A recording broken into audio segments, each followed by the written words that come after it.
Assalamu alaikum wa rahmatullahi wa barakatuh.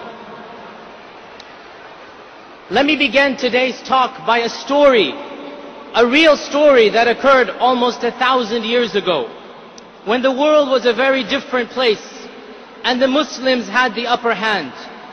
It so happened that in a certain battle, the Sultan of the Muslims, the leader of the Muslim Ummah, by the name of Sultan Alp-Arsalan, faced the leader of the Roman Empire, the Emperor of Byzantium, Romanos IV. In this battle, the Muslim Khalifa was on one side, and the Roman Emperor was on the other side. And it so happened that the Muslims won a resounding victory over the Christians. And the Muslim Emperor, or the Muslim Khalifa, managed to take the Christian Emperor as a prisoner of war. Never in the history of the world has a Muslim Khalifa had a Christian emperor as his prisoner. This is the first and only time it happened.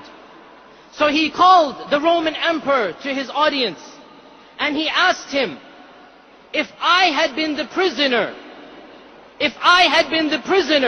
and you my captor, what would you have done to me?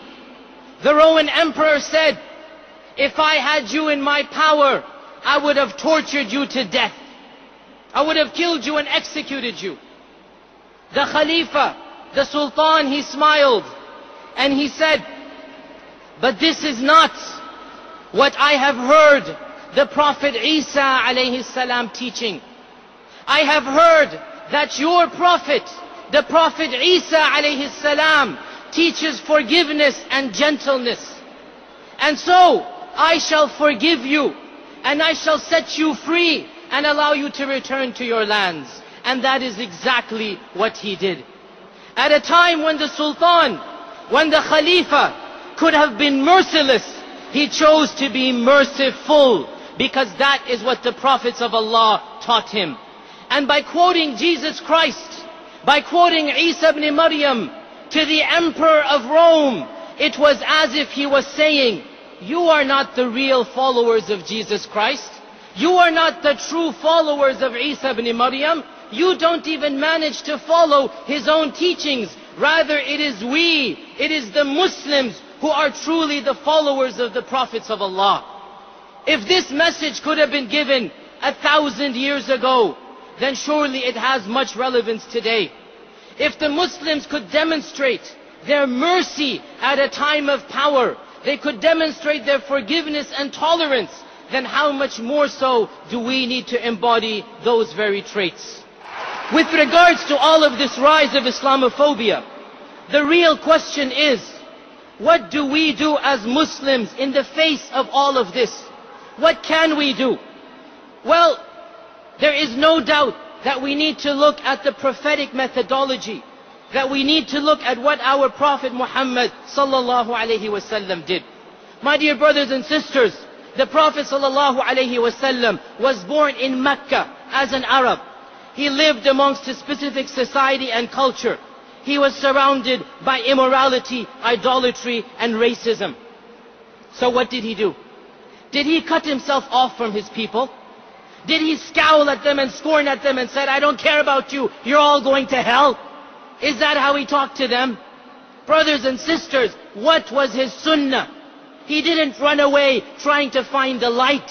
When he was surrounded by darkness, he became a light for those very people. He lived amongst them. He taught them the true meaning of spirituality. He taught them the meaning of worshipping God in a godless world. Brothers and sisters, he continued to live in his very society until he was forced to leave, until they tried to kill and assassinate him. O Muslims, we should be proud that we have the religion of mercy revealed to the Prophet of mercy by the Lord of mercy. And this aspect of mercy is what we need to show and prove to the people around us. We should never be ashamed of our religion. There is no reason to hide our faith. We need to become beacons of light, guiding people to the truth, just like the Prophet sallallahu alaihi wasallam did. In conclusion, let me state that there is no doubt that we are facing problems. There is no denying the Islamophobia that exists. These are daunting challenges, no doubt. But as Muslims, we have faith that we shall overcome these challenges, just like the Muslims before us overcame the challenges they faced.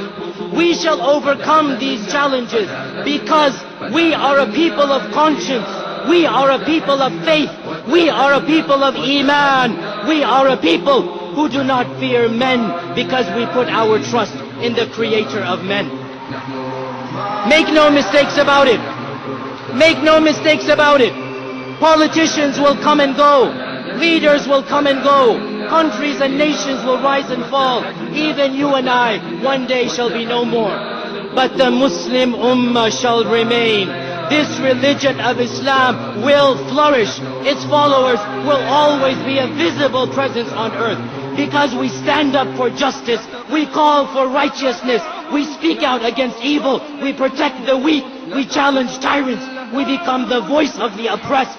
As long as we call mankind to the worship of Allah, we shall be protected. Because this is our role, this is our job, this is our purpose, this is our religion of Islam. And with the help of Allah, we will continue to do this. May Allah bless all of you. Wassalamu alaikum wa rahmatullahi wa barakatuh.